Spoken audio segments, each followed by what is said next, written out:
Hello students, I hope you guys are doing well. आज हम लोग कंटिन्यू करेंगे हमारे नेक्स्ट टॉपिक को, थर्ड टॉपिक को, पार्टनरशिप। ये हमने दो टॉपिक्स ऑलरेडी कवर कर लिए हैं सेकंड चैप्टर के, फॉर्म्स ऑफ बिजनेस ऑर्गेनाइजेशन। तो कंटिन्यू करते हैं।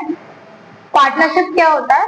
The Indian partnership act 1932 defined partnership as, तो कौन इसको डिफाइन कर रहा है? इंडियन पार्टनरशिप एक्ट जो फॉर्म हुआ था 1932 में, वो डिफाइन करता है पार्टनरशिप को। कैसे करता है देखते हैं।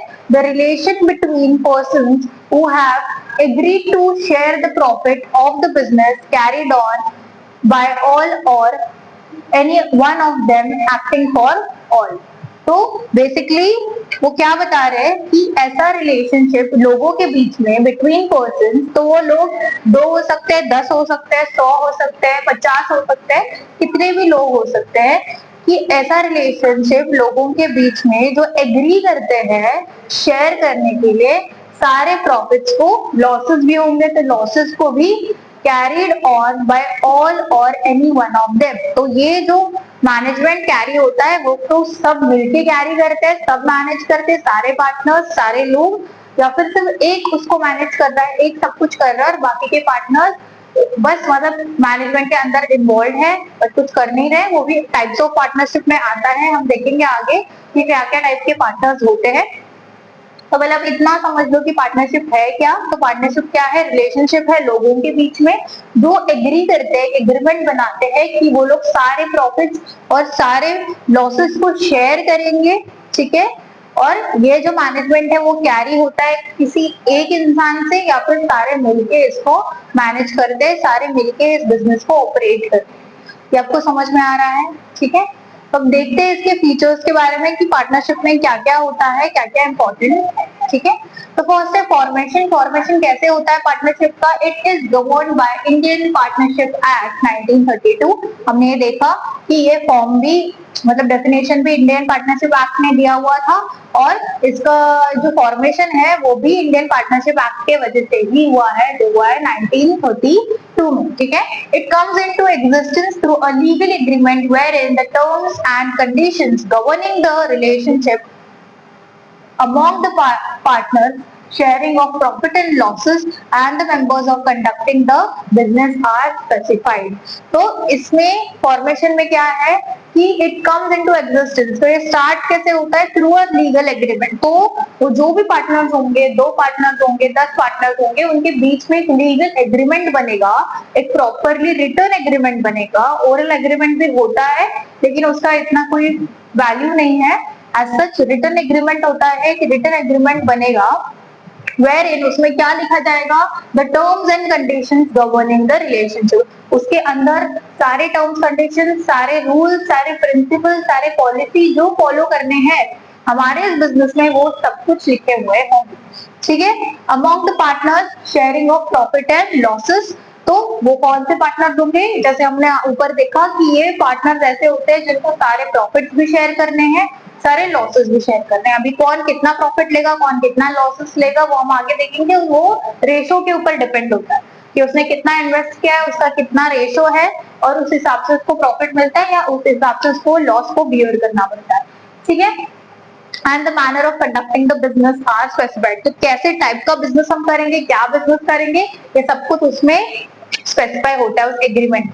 समझ में आ रहा है? ये आता है फॉर्मेशन के अंदर। तो फॉर्मेशन कौन गवर्न करता है, किसके वजह से फॉर्मेशन होता है? तो वह इंडियन पार्टनरशिप एक्ट, जो एक्ट आया था 1932 में। फिर क्या लिखा है फॉर्मेशन में? फॉर्मेशन एक एग्रीमेंट के बेसिस पे होता है। क्या लिखा होता है उस एग्रीमेंट में? कि पर्टिकुलर सारे रूल्स रेगुलेशंस उसमें एग्रीमेंट में लिखे हुए होंगे, जो भी पॉलिसीज है वो लिखे हुए होंगे, और वो उनको एग्री करने हैं सारे पार्टनर्स को। और वो सब कुछ लिखा किस बारे में होगा? कि उनके जो शेयर होंगे उसके बारे में, कि वो कितना प्रॉफिट डिवाइड करेंगे, कितने लॉसेस लेंगे, और कैसे टाइप का बिजनेस चलाएंगे, कैसे मैनर का बिजनेस होगा चलाएंगे, वो फॉर्मेशन में उस एग्रीमेंट में लिखा हुआ होता है, जो फॉर्मेशन के अंदर आता है। आई होप यू आर आपको क्लियर हो रहा है basically, okay. I hope you are understanding this। फिर आता है liability। So the partners of a firm having unlimited liability, the partners are jointly or individually liable for payment of debt। तो जैसे हमारे जॉइंट हिंदू में था या फिर सोल प्रोप्राइटर में था, लायबिलिटी जैसे हम बताते हैं कि किसी की लिमिटेड होती है, किसी की अनलिमिटेड होती है, तो इस केस में कैसी लायबिलिटी है? अनलिमिटेड है। सारे पार्टनर्स की लायबिलिटी कैसे होती है? अनलिमिटेड होती है। ठीक है, तो अगर कुछ इशू हो जाता है तो उनको साथ में एक तो ज्वाइंटली या फिर किसी को इंडिविजुअली उस लॉसेस को, उस रिस्क को बियर करना पड़ता है। ठीक है, वो डिपेंड करता है आगे, बट यूजुअली सारे ही पार्टनर्स की लायबिलिटी क्या होती है? अनलिमिटेड होती है। अनलिमिटेड लायबिलिटी का मतलब क्या है कि अगर लॉसेस होते हैं, अगर रिस्क आती है, अगर कुछ इश्यूज होते हैं, तो उसको उसकी अगर कोई डेट है तो उसको रीपे कौन करता है? वो पर्टिकुलर पार्टनर करेगा। कैसे करेगा? अपने जो पर्सनल प्रॉपर्टी है उसको भी बेच के करेगा। ठीक है, वो कुछ भी करके करेगा, लेकिन उसको वो बियर करना पड़ेगा। लिमिटेड लायबिलिटी में ऐसा नहीं होता। लिमिटेड में इतना ही होता है कि जितना मेरा शेयर है, जितना मैंने उसमें इन्वेस्ट किया, जितना मेरा कैपिटल मैंने इन्वेस्ट किया, उतना ही मैं लायबल हूँ, उससे ज्यादा मैं कुछ अपने पर्सनल प्रॉपर्टी से नहीं दूंगी। तो यहाँ पे लायबिलिटी कैसी है? Unlimited liability. फिर आता है नंबर ऑफ पार्टनर्स। इंपॉर्टेंट है काफी कि पार्टनरशिप में मिनिमम नंबर कितने होने चाहिए? 2 और मैक्सिमम नंबर कितने होने चाहिए? 100 as per section 464 of companies act 2013। तो 2013 कंपनीज एक्ट जो सेक्शन 464 में आता है, क्या बताया गया है? क्या रूल है कि मिनिमम नंबर होना चाहिए 2। ऑब्वियसली अगर 1 होगा, एक ही मेंबर होगा, तो वो सोल प्रोप्राइटर हो जाएगा, राइट। तो मिनिमम नंबर 2 होना चाहिए और मैक्सिमम नंबर 100 होना चाहिए। ठीक है, लेकिन whereas rule 10 of the company's miscellaneous rule 2014 states minimum 2 and maximum 50 members are required as per partner। तो रूल हमारा 10 और ये किस में आता है? कंपनी मिसलेनियस रूल 2014 में जो आया हुआ था, उसके हिसाब से हमें मिनिमम नंबर चाहिए 2 पार्टनर्स का और मैक्सिमम नंबर चाहिए 50। तो ये आपको याद रखना है। ठीक है, फिर है रिस्क बियरिंग। तो risk is beared by all the partners as a team. The reward are shared amongst partners in agreed rate. Therefore, losses are also shared in the same ratio. तो risk bearer में कौन bear करेगा risk? Obviously सारे bear करेंगे। जैसे हमने देखा था, लायबिलिटी भी सबकी अनलिमिटेड है, प्रॉफिट भी सभी ले रहे हैं, वैसे रिस्क भी सारे ही पार्टनर्स एक साथ बियर करते हैं, एक टीम जैसे बियर करते हैं।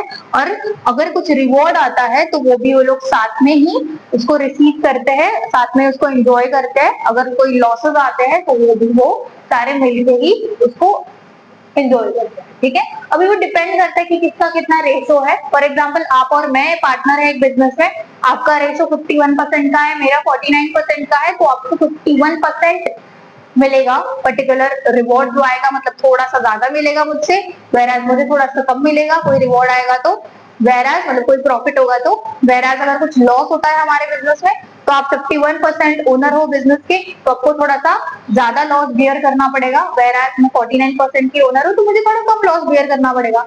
आई hope you are getting this concept कि कैसे चलता है ये। तो नेक्स्ट है डिसीजन मेकिंग एंड कंट्रोल। तो decisions are generally taken with mutual concern.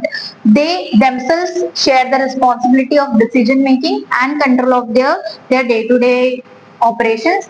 They manage all the activities by joint efforts of all the partners. Obviously partners है तो डिसीजन कैसे होता है? म्यूचुअली लेते हैं। मैं अकेली मैं डिसाइड नहीं कर सकती हूँ। आप और मैं पार्टनर है तो मेरी कोई नई आइडिया मुझे आ गई है, या फिर हम कुछ नया करने वाले बिजनेस में, या फिर जो पुराना है उसमें ही कुछ हम लोग एडिशनल ऐड कर रहे हैं कुछ, तो या फिर कुछ डिडक्ट कर रहे हैं कि हम ये कंटिन्यू नहीं करना चाहते, या इससे कोई इश्यूज आ रहे हैं तो ये निकाल देते हैं हमारे ऑपरेशन में से। तो ये कुछ भी अगर मुझे लग रहा है और मैं डिसाइड कर रही हूँ तो मैं अकेले डिसाइड नहीं कर सकती, मुझे आपके पास आना पड़ेगा, आपको पूछना पड़ेगा, आपके सजेशंस लेने पड़ेंगे, आपके पास कोई आइडिया है क्या वो देखना पड़ेगा, फिर हम एक साथ डिस्कस करेंगे और म्यूचुअली डिसाइड करेंगे। तो ये होता है पार्टनरशिप में कि कोई अकेला इंसान कुछ डिसाइड नहीं कर सकता, उनको म्यूचुअली ही डिसाइड करना पड़ता है।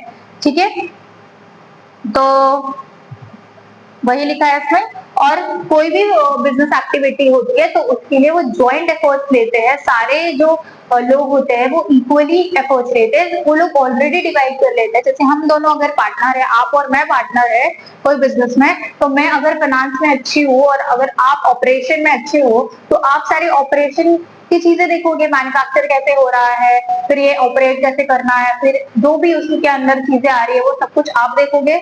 whereas मैं फाइनेंशियल चीजें देखूंगी कि कितना हमें इसमें कॉस्ट इंकर हो रहा है, कितने हमें प्रॉफिट्स आ रहे हैं, मैं कितने लॉसेस में हूँ, तो मैं वो सारी चीजें देखूंगी, राइट। तो इसमें क्या करते हैं पार्टनर्स, उनके एक्सपर्टीज के बेसिस पे उनको काम डिवाइड कर देते हैं कि आप इसमें अच्छे हो, आप इसमें एक्सेल करते हो, आप इसमें काफी ज्यादा इसकी क्वालिफिकेशन है आपके पास, तो आप ये वाली एक्टिविटी आप संभालो, ये वाली एक्टिविटी मैं संभालूंगी। तो ऐसे पार्टनर्स डिवाइड कर लेते हैं अपना काम, अपनी रिस्पॉन्सिबिलिटी, और वैसे मैनेज करते हैं बिजनेस को। तो सारे ही जो पार्टनर्स हैं वो इक्वल एफर्ट्स भी लगाते हैं बिजनेस में। ठीक है, आई होप आपको ये फीचर्स क्लियर हो गए होंगे। और भी 2-3 फीचर्स हम करेंगे। उसके पहले हम लोग जब जैसे हर एक वीडियो में करते हैं कि फीचर्स के अंदर ही देखते हैं कि क्या इसके एडवांटेजेस में आता है पॉइंट या डिसएडवांटेज में आता है, ताकि हमें एडवांटेजेस और डिसएडवांटेजेस में इजीली पॉइंट्स मिले, इसमें से भी पॉइंट्स हम लोग कवर कर सके। तो अगर हमने ये लर्न किया, ये रीड किया है, तो हमें एडवांटेजेस और डिसएडवांटेजेस भी आ जाएंगे। ठीक है, तो फॉर्मेशन जो है इसका, आपको क्या लगता है ये फॉर्मेशन एडवांटेज में आएगा या डिसएडवांटेज में आएगा? तो आप इसको डिसएडवांटेज में लिख सकते हो ऐसे वे में मोल्ड करके कि इसमें काफी ज्यादा एग्रीमेंट होता है, काफी ज्यादा हमें क्या बोलते हैं कि बहुत ज्यादा प्रोसीजर होता है कि आपको ये फॉर्म भरना है, वो फॉर्म लिखना है, तो उसके बेसिस पे ही आप फॉर्म कर सकते हो। और पार्टनर्स भी इतने जरूरी है, आप ऐसे भी लिख सकते हो कि पार्टनर्स इतने इतने नहीं होंगे तो हम लोग ये फॉर्मेशन भी नहीं कर पाएंगे। तो ऐसे वे में मोल्ड करके लिखो कि ये डिसएडवांटेज दिखेगा। फिर है लायबिलिटी, तो लायबिलिटी इनकी अनलिमिटेड है, अनलिमिटेड है तो हम लोग इसको डिसएडवांटेज में लिखेंगे। ठीक है, नंबर ऑफ पार्टनर्स ये कुछ भी नहीं आएगा एडवांटेज डिसएडवांटेज में, क्योंकि ये बस एक इंफॉर्मेशन दी गई है। तो आप इसको एज अ डिसएडवांटेज ऐसे लिख सकते हो कि अगर आपके पास 50 मेंबर्स या 100 मेंबर्स से ज्यादा लोग हैं तो आप इसको पार्टनरशिप में नहीं लिख सकते। ठीक है, तो ये एज वैसे आप मोल्ड करके लिख सकते हो, अगर कोई आपको पॉइंट याद नहीं आ रहा तो ये ऐसे मोल्ड करके लिख सकते हो, बट यूजुअली इसको हम लोग कंसीडर नहीं करेंगे एडवांटेज डिसएडवांटेज में। रिस्क बियरिंग, इसकी जो रिस्क है वो हम लोग सब इक्वली डिवाइड करते हैं, तो इसलिए इसको हम लोग मेरिट में लिखेंगे कि अगर कोई रिस्क आती भी है तो सारे पार्टनर्स अपने अपने रेशियो के हिसाब से अपने अपने क्या बोलते हैं जितना इन्वेस्ट किया है उतने हिसाब से इसको बियर करेंगे, क्योंकि लायबिलिटी अनलिमिटेड है। ठीक है, तो ये आ जाएगा मेरिट में। डिसीजन मेकिंग एंड कंट्रोल, तो डिसीजन मेकिंग जो है वो म्यूचुअली सब डिसाइड करते हैं, सब कुछ म्यूचुअली करते हैं, इससे ये मेरिट में आ जाएगा।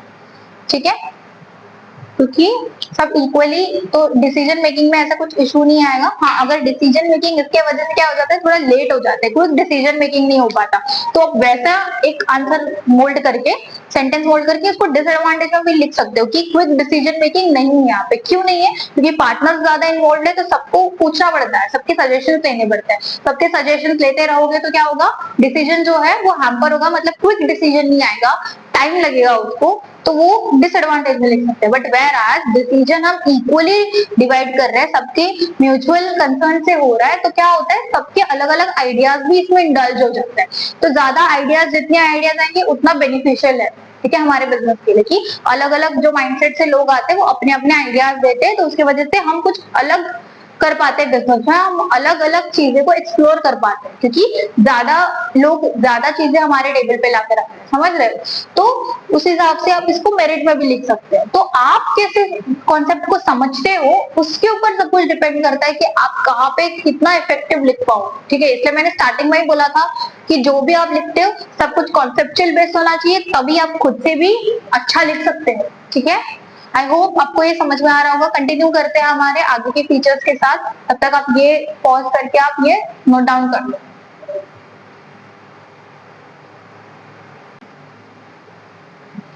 तो कंटिन्यू करते हैं हमारे आगे के फीचर्स। उसके बाद हम लोग ने एडवांटेजेस और डिसएडवांटेजेस भी लिखे हुए हैं, तो वो भी करेंगे। So let's start. Continuity, the death, retirement, insolvency or infinity of any partner can bring an end to the business. If they desire, the remaining partners can continue the business on the basis of a new agreement. तो यहाँ पे continuity कैसी होती है partnership में कि अगर आपका कोई पार्टनर है कि उसकी कोई डेथ हो जाती है या फिर अगर वो अनसाउंड हो जाता है, उसके रिटायरमेंट, उसको रिटायरमेंट लेना है या जो भी है वॉलंटियर रिटायरमेंट लेना है, तो जो भी रीजन की वजह से अगर वो कंटिन्यू नहीं कर रहा है तो बाकी के जो पार्टनर्स है वो कंटिन्यू कर सकते हैं बिजनेस को एक नया एग्रीमेंट बना के। या अकाउंट्स में हम पढ़ेंगे कि कोई पार्टनर नया आता है या कोई पार्टनर छोड़ के जाता है, रिटायरमेंट और एडमिशन, तो क्या प्रोसेस होता है, क्या सब चीजें कैलकुलेशन होती है, वो हम अकाउंट्स में पढ़ेंगे। तो बेसिकली आपको समझ में आ रहा होगा कि अगर किसी की डेथ, रिटायरमेंट, इंसॉल्वेंसी, इंसेनिटी कुछ भी होता है तो वो बिजनेस एंड हो जाता है, लेकिन बाकी के जो पार्टनर्स है वो वापस कंटिन्यू कर सकते हैं, लेकिन उनको एक नया एग्रीमेंट बनाना पड़ेगा, क्योंकि बाकी के जो बचे हुए पार्टनर होंगे या फिर 2 पार्टनर होंगे तो अकेला वो बचेगा तो वो सोल प्रोप्राइटर में चला जाएगा, या फिर उसको किसी और को ऐड करवाना होगा तो वो पार्टनरशिप में आ जाएगा, तो उसको उसके साथ डीड बनाना पड़ेगा, उसके साथ जो भी एग्रीमेंट है फॉर्मेलिटीज करनी पड़ेगी, तो वैसे कंटिन्यूटी हो सकती है। ठीक है। फिर mutual agency, it is a business carried on by all or any one of the partners acting for all.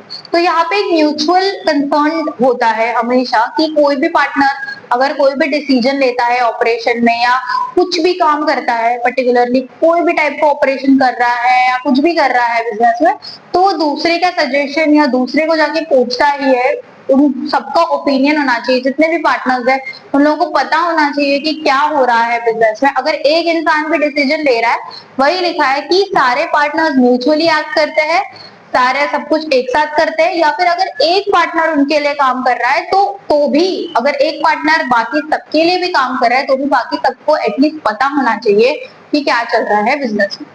ऐसे होता है कभी कभी कि एक अकेला इंसान ही कर लेता है जो भी चीजें है मैनेजमेंट में, और बाकी के जो पार्टनर्स है वो कुछ एक्टिव होते हैं, कुछ स्लीपिंग होते हैं, और भी टाइप के पार्टनर्स होते हैं जो हम अभी नेक्स्ट वीडियो में करेंगे। तो वो लोग इंडल्ज नहीं होते हैं एक्टिविटीज में बिजनेस के, रेगुलरली वो इंडल्ज नहीं होते, मे बी वो सिर्फ मतलब एक क्या बोलते हैं कि इन्वेस्टमेंट करना है इसलिए वो एक बिजनेस में इन्वेस्ट करते हैं, कैपिटल लगाते हैं, लेकिन उनके पास टाइम नहीं होता है, वो कोई जॉब में इंडल्ज होता है या कुछ अलग उनका एक्सपर्टीज होता है तो वो अलग काम में इंडल्ज होते हैं, तो वो बिजनेस में टाइम नहीं दे पाते।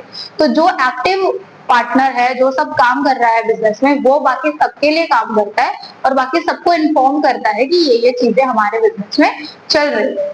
आई hope you are getting this. Let's move on to advantages and disadvantages. तो हमने कुछ एडवांटेजेस फीचर्स में देखे थे और अब हम करेंगे जो बचे हुए हैं। तो इसमें मुझे एडवांटेज लगता है मोर funds. The capital is contributed by a number of partners. This makes it possible to make large amount of funds as compared to sole proprietor. तो क्या होता है कि एक पार्टनर नहीं है यहाँ पे, मल्टीपल पार्टनर्स है, शायद 2 है, शायद 5 है, शायद 10 है, शायद 50 है। ठीक है, तो जितने ज्यादा पार्टनर्स होंगे उतना ज्यादा फंड आप कलेक्ट कर सकते हैं, उतना ज्यादा आप काम कर सकते हो। ठीक है, उतना ज्यादा आप एक्सपांड कर सकते हो, उतनी ज्यादा ग्रोथ होगी क्योंकि ज्यादा पैसा लगेगा। ठीक है, बट किसकी कंपैरेटिवली ज्यादा हो रहा है? सोल प्रोप्राइटर की कंपैरेटिवली।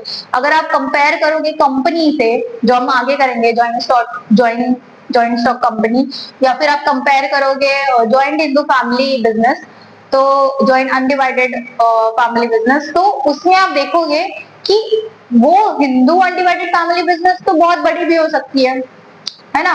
वो पार्टनर से समझो दो, एक साइड पे पार्टनरशिप चल रही है जहाँ पे 2 ही पार्टनर्स है, और हम कंपेयर कर रहे हैं जॉइंट हिंदू फैमिली बिजनेस से जहाँ पे समझो 10 लोग हैं, फैमिली में 20 लोग हैं, तो ऑब्वियसली ज्यादा फंड कहाँ से होगा? उन लोगों से होगा। कैसे होगा? उनमें कोई फंडिंग करता नहीं होगा, पता है ना, उसका एंसेस्ट्रल प्रॉपर्टी वो लोग यूज करते हैं, तो एंसेस्ट्रल प्रॉपर्टी जितनी ज्यादा होगी उनमें ज्यादा फंड होगा, राइट। अगर कम होगी तो कम फंड होगा कंपैरेटिवली पार्टनर्स। ठीक है, पार्टनर तो 2 ही है तो कम ही होगा, अगर समझो 50 है तो ज्यादा होगा। समझ रहा है? अगर आप कंपेयर करते हो, अगर आप इसमें भी लिखते हो कंपैरिजन के बेसिस पे, तो आपको सोच समझ के लिखना है। आप अगर एग्जांपल में कंपैरिजन लिखते हो तो आपको ऐसा जॉइंट हिंदू फैमिली बिजनेस दिखाना है जो छोटा सा ही है, या फिर उनके एंसेस्ट्रल प्रॉपर्टी कम है और पार्टनरशिप ज्यादा है, 50 लोगों की है या 15 लोगों की है या 20 लोगों की है, समझ रहे हो? तो आप दिखा सकते हो कि हाँ, कंपैरिजन में पार्टनरशिप को ज्यादा फंड्स मिलते हैं। ठीक है, कंपनी के साथ आप कंपेयर ही नहीं कर सकते, कंपनी बड़ी ही होती है, हम देखेंगे आगे, लेकिन आप सोल प्रोप्राइटर से अगर कंपेयर करोगे तो ज्यादा फंड्स ये पार्टनरशिप कैरी करती है क्योंकि ज्यादा पार्टनर्स होते हैं, समझ रहे हो? फिर है secrecy. A partnership firm is not legally required to publish its accounts and submit its reports, therefore they maintain secrecy of information related to its operation. तो इसमें सीक्रेसी मेंटेन होती है क्योंकि जैसे कंपनी जो होती है, कंपनी में हमें शेयर और डिबेंचर्स का खेल होता है वहां पे, तो उसके वजह से हमें सब कुछ पब्लिक को बताना पड़ता है। वो लीगली इम्पोर्टेंट है कि पब्लिक को आपके सारे फाइनेंशियल रिपोर्ट्स दिखे, तभी पब्लिक आप में इन्वेस्ट करेगी, आपकी कंपनी में इन्वेस्ट करेगी, राइट। तो वैसे इसमें कोई जरूरत नहीं है, कोई भी कहीं पे भी बताया नहीं गया है, कहीं पे ये लॉ नहीं है या कहीं पे कुछ रिस्ट्रिक्शन नहीं है कि आपको डालना ही डालना है, पब्लिक को बताना है आपकी कंपनी के बारे में, कहीं पे ऐसा नहीं है। तो ऑब्वियसली अगर मुझे कंपनी के बारे में किसी को बताना नहीं है, कि बाहर के इंसान को बताना नहीं है, तो मेरी कंपनी में सीक्रेसी बनी रहेगी। मेरी कंपनी में जो भी ऑपरेशन चल रहा है वो मेरी कंपनी तक ही रहेगा, बाहर नहीं जाएगा, इसलिए यहाँ पे सीक्रेसी मेंटेन होती है, इसलिए एडवांटेज। ठीक है, समझ रहे हो। फिर आते हैं डिसएडवांटेज पे। तो डिसएडवांटेज में क्या लिखा है आपने, लिमिटेड रिसोर्सेज। अभी देखो ये इसका उल्टा हो गया, यहाँ पर हमने ज्यादा फंड्स लिखे थे, यहाँ पे रिसोर्सेज लिमिटेड है। कैसे लिमिटेड है, फंड्स है तो ही रिसोर्सेज आएंगे ना, अगर यहाँ पे मोर फंड्स लिखा है तो लिमिटेड रिसोर्सेज कैसे होगा। तो यहाँ पे हमने कंपेयर कहाँ पे किया है कि कंपनी से कंपेयर किया है, ठीक है। जैसे कंपनी में ज्यादा फंड्स इन्वेस्ट कर सकते हैं, वैसे यहाँ पे नहीं, यहाँ पे रिस्ट्रिक्शन है ना, पार्टनर्स का रिस्ट्रिक्शन है, there is a restriction on number of partners, hence contribution is in terms of capital investment is usually not sufficient to support large scale business operation। तो हम लोग ज्यादा से ज्यादा 50 पार्टनर्स ही ले सकते हैं। तो अगर हमें और बड़ा बिजनेस करने तो और फंड्स चाहिए, इससे ज्यादा तो पार्टनर्स हम ले ही नहीं सकते, और हमारे पार्टनर्स जितना वो इन्वेस्ट कर रहे हैं उससे ज्यादा इन्वेस्ट करने के लिए रेडी नहीं है, तो हम ग्रो कर पाएंगे क्या, नहीं कर पाएंगे, तो हमारी रिसोर्सेज लिमिटेड हो जाएगी। समझ रहे हो। तो यहाँ पे आप कंपनी के साथ कंपेयर कर सकते हो कि वहां पे ऐसा कुछ नहीं है कि 50 ही चाहिए या 2 ही चाहिए या 10 ही चाहिए, ऐसा कुछ नहीं है, ठीक है। तो वहां पे ज्यादा लोग इंडल्ज होते हैं, तो वहां पे फंड्स ज्यादा होते हैं, ठीक है। तो यहाँ पे आप वैसे कंपेयर कर सकते हो। तो आपको लिखने का तरीका समझ में आना चाहिए कि यहाँ पे और यहाँ पे एकदम कॉन्ट्रेडरी सेंटेंसेस हैं, ठीक है। क्यों, क्योंकि यहाँ पे हमें एडवांटेज दिखाना है, यहाँ पे हमें डिसएडवांटेज दिखाना है, ठीक है। तो आपको मोल्ड करना आना चाहिए बेसिकली। तो पॉसिबिलिटी ऑफ कॉन्फ्लिक्ट, तो ये कितनी ऑब्वियस सी बात है, अगर ज्यादा लोग होंगे तो कॉन्फ्लिक्ट की पॉसिबिलिटी होती ही होती। तो यहाँ पे लिखा है differences in opinion on some issues may lead to disputes between partners. Further decision of one partner are binding on others, thus an unwise decision by one may result in financially ruin for all others। तो क्या हो जाता है कभी कभी, जैसे मैंने बताया, कभी कभी ऐसा होता है कि बाकी के पार्टनर्स तो कुछ नहीं कर रहे होते, एक ही पार्टनर सब कुछ कर रहा होता है, ठीक है।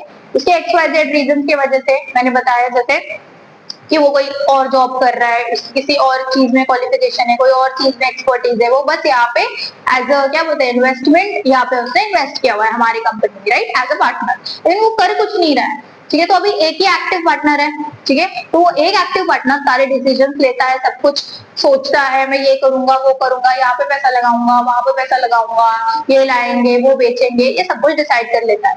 अगर वो कुछ गलती करता है, अगर कुछ एरर हो जाता है, उससे कोई गलती मिस्टेक हो जाती है, तो क्या होगा, वो अकेला बियर करेगा क्या लॉसेस, नहीं, जितना वो बियर कर रहे हैं उतने बाकी के पार्टनर्स भी बियर करेंगे, बाकी के पार्टनर ने जितना उनका रेशो है, जितना उन्होंने इन्वेस्ट किया है, उतने हिसाब से वो भी बियर करेंगे। तो क्या हो जाता है, एक इंसान का, एक पार्टनर का गलत डिसीजन जो है वो बाकी के पार्टनर्स को भी हैम्पर करता है, तो वो पार्टनर एक्टिव हो या वो पार्टनर एक्टिव ना हो, तो वो एक हो गया प्रॉब्लम। दूसरी बात, जब हम लोग, मैं एक पार्टनर हूँ, आप पार्टनर हो, मेरे कुछ ओपिनियंस है कि हमें ऐसा करना चाहिए, हम ये डिसाइड करेंगे, ऐसा ऑपरेशन होना चाहिए, आपका अलग ओपिनियन है कि नहीं ऐसे ऐसे ऑपरेशन होना चाहिए, ये नहीं चलेगा, ये बेटर नहीं है, ये आगे के फ्यूचर में चलेगा नहीं, ये टेक्नोलॉजी यूज करो, ऐसा करो ऐसा करो, हम दोनों के ओपिनियंस काफी अलग है, तो डिस्प्यूट्स होंगे, उसमें लड़ाई होगी, राइट। तो ऐसे केसेस में लड़ाई होती है जो सोल प्रोप्राइटर में नहीं होती, सोल प्रोप्राइटर को अकेले को डिसाइड करना है, अगर अकेले वो डिसाइड जो भी करता है, अच्छा हुआ तो उसका भला होगा, बुरा होगा तो उसको सब बियर करना पड़ेगा। यहाँ पे ऐसा नहीं, इधर एक इंसान कुछ डिसाइड करता है और अगर वो गलत हो जाता है तो सबको उसका क्या बोलते हैं, सबको उसका भरना पड़ता है, और अगर वो कुछ अच्छा कर लेता है, मतलब प्रॉफिट हो जाते हैं, तो सबको उसका बेनिफिट हो जाता है, ठीक है। I hope you are getting this कि कैसे लिखना है, क्या लिखा हुआ है, और इसके बाद हम लोग इसके टाइप्स करेंगे, तो ये आप नोट डाउन कर लो, फिर टाइप्स करते हैं।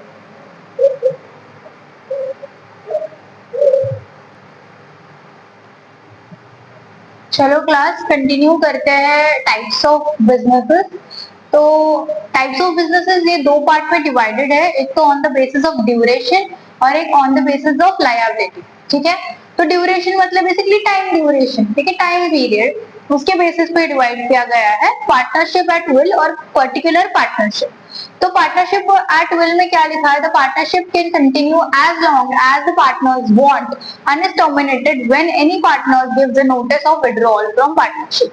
तो पार्टनरशिप एट विल से ही आपको समझ में आ रहा है कि ये पार्टनर के ऊपर पूरी तरीके से डिपेंड करता है। फॉर एग्जाम्पल आप और मैं एक पार्टनरशिप बिजनेस में है और आप मुझे बोलते हो आके कि मुझे अभी कंटिन्यू नहीं कर रहा, मेरा जो भी रीजन है, XYZ रीजन है, मैं कहीं और शिफ्ट हो रहा हूँ, या फिर मुझे अभी इंटरेस्ट नहीं है बिजनेस में, या फिर मुझे बहुत टाइम से लॉसेस ही हो रहे हैं, तो मैं क्यों कंटिन्यू करूँ। तो आपके कोई भी रीजन है और आप मेरे पास आके बोलते हो कि मुझे अभी नहीं कंटिन्यू करना है, तो मुझे अभी विड्रॉ करना है, मुझे पार्टनरशिप कंटिन्यू नहीं करनी। तो पार्टनरशिप एट विल कर सकते हैं कि आप आके एक नोटिस दे सकते हैं विड्रॉल की, और आप अभी partner continue as a partner continue नहीं कर रहे हो बिजनेस में, ऐसा पार्टनरशिप एट विल बना सकते हैं। ठीक है, आपको आई होप आपको समझ में आया होगा।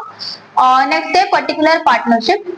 Partnership is formed for particular purpose for an activity project to be carried on for a specific time period. It dissolves automatically when purpose for which it is formed is fulfilled or when the time duration expires.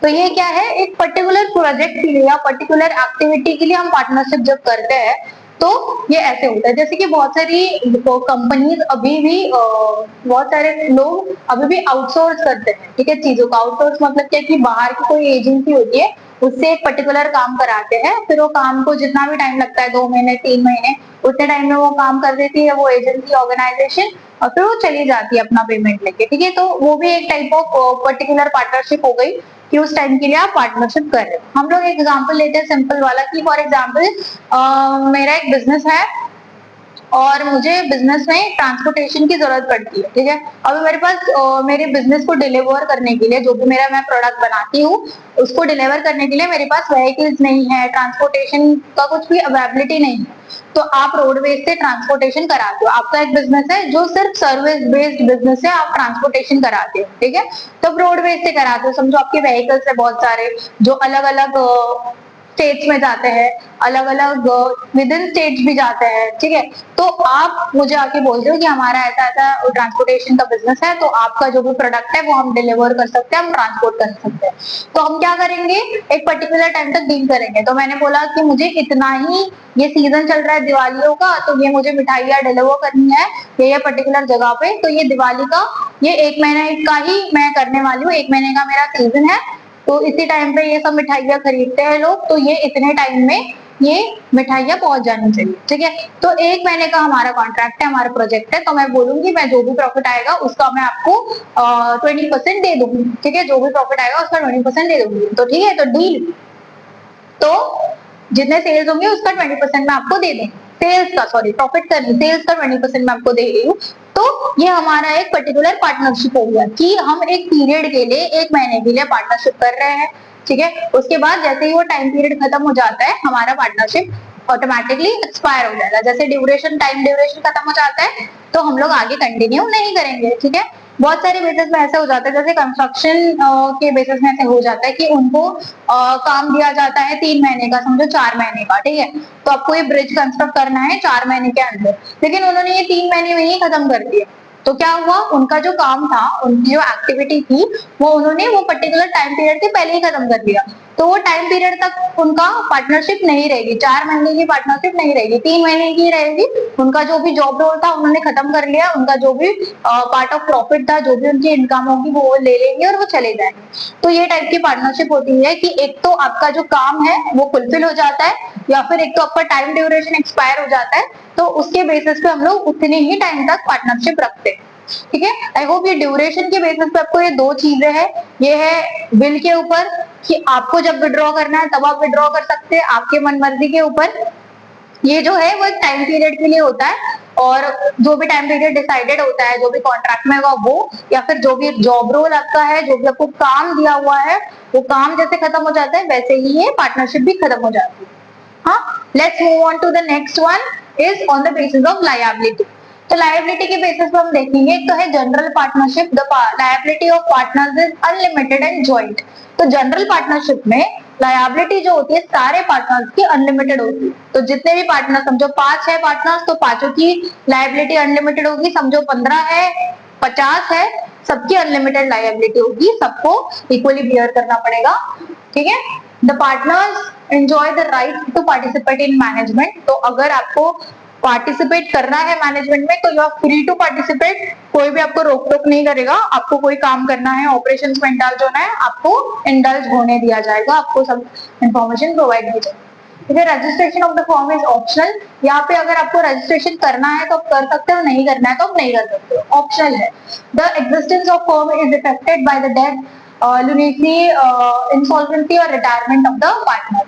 तो अगर कुछ भी issue हो जाता है, एक particular partner का कुछ हो जाता है, तो ये फॉर्म को इफेक्ट हो जाता है। और अगर आपको कंटिन्यू करना है पार्टनर्स को तो एक नया एग्रीमेंट बनाना पड़ता है, जो हमने देखा था फीचर्स के अंदर कि नई एग्रीमेंट आपको साइन करना पड़ता है अगर आपको कंटिन्यू करना है। नहीं तो फिर ये पर्टिकुलर एक अगर पार्टनर को कुछ हो जाता है तो वो फॉर्म हम लोग कंपनी वो बंद हो जाती है, वो पार्टनरशिप खत्म हो जाती है, फिर नया एग्रीमेंट क्रिएट करना पड़ता है on the basis of liability. और ये जनरल पार्टनरशिप है।